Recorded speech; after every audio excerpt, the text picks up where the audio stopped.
Dartmouth is a place of the unexpected. I am constantly amazed by the way this school goes above and beyond the face value of its already extraordinary offerings to foster something unique and magical. I came to Dartmouth from Newcastle, New Hampshire, expecting phenomenal academics, a vibrant community, and ready access to the gorgeous outdoors. What I found was a deep personal connection in subjects both loved and unknown, a passionate and multifaceted convergence of people, identities, and interests, and a campus so intertwined with beauty and nature that they begin to meld as one. Let me take you on a tour of some of the hidden gems of our stunning campus to show you just a little bit of what makes Dartmouth my favorite place in the world. The golf course, one of Dartmouth's many immersive and versatile outdoor spaces, is just a 10-minute walk from most places on campus and right next to gorgeous and serene Ockham Pond. Rolling hills and towering pines dominate the sightline here, and I make sure to visit the golf course many times a term in all seasons. When it's warm out, the stargazing is impeccable. I'll bring a blanket and lie in the grass with friends, picking out constellations and watching for shooting stars. During the day, I'll take my guitar and sit on the hills playing music. It's also my favorite place to take my fraternity's dog for a run. He'll chase a tennis ball for hours on the long grassy stretches out here, and passers-by doing a walk around Ockham always come up to say hi to him. In the winter, the large, steep hills make for some incredible sledding as my friends and I will go flying down the hills and tumbling into the powder. I only wish I had discovered the golf course sooner in my time at Dartmouth. Moving closer to the heart of campus is a little-known basement music venue called Sarner Underground. I've always been a fan of seeing live music, but I thought it was something I might have to put on hold while I went to school in a rural town in the middle of the woods. That thought was soon dispelled when I found Friday Night Rock, a student-run club that brings a few small-scale rock and pop shows to campus each term. The concerts are held here in Sarner, an intimate performance space connected to our main dining hall. Down here, I've seen hypnotic trance shows, electric indie pop romps, and thunderous hip-hop performances, all while standing not more than a few feet from the artists, surrounded by my friends. This tiny space is home to some of the best music and energy on campus.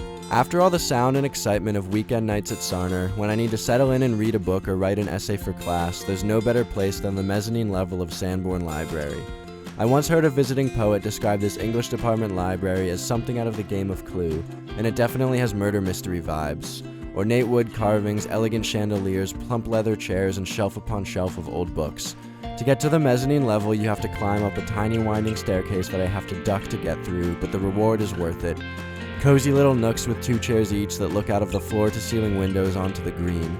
Whether I'm watching snow fall or flowers bloom out these windows, I never cease to find comfort and inspiration up here, especially the far corner nook near Baker Lawn, which is my favorite spot on all of Dartmouth's campus. I've read many a book and written more than a few short stories from this incredible spot. Not all my work at Dartmouth is literary and creative, though, and when I need to study for a test or work through an economics problem set, my go-to place is always the Rockefeller Center's gorgeous Atrium. Flooded with natural light, the rocky Atrium is a hub of activity for the government and economics departments, the latter of which has been a surprise place of comfort and intellectual stimulation for me. I came to Dartmouth expecting to study English, but a last-minute decision to take an introductory econ course my freshman fall set me on a path of discovery that has led to some extraordinary academic experiences and the choice to make economics my minor. A highlight for me was Economics 26 with legendary Professor Mayor Cohn, a course I took in a classroom just steps away from the Atrium. Professor Cohn used the Socratic method to challenge every student in the class to think through their knowledge and logic on the spot, and I found myself learning more than I ever thought possible in 10 short weeks. I still have fond memories of preparing for his class in the rocky Atrium, working over answers with friends, and challenging each other so we could all do as well as possible during the in-class callouts. The combination of beautiful architecture, stunning natural light, and palpable intellectual energy makes this a truly special place on campus.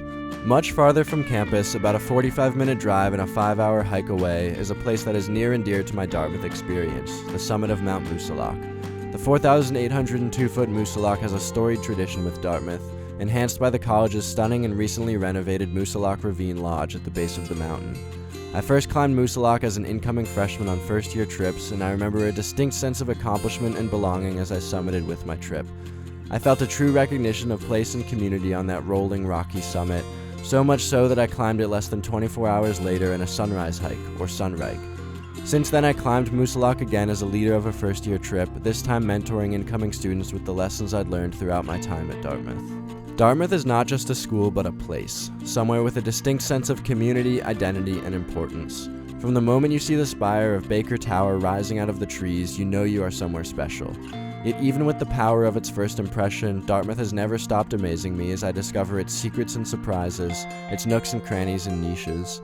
I will be sad to leave here one day, but I know I will be back many times, and I cannot wait to see all the joy and memories that students will continue to make here, in the spaces I love and maybe even those I haven't discovered yet.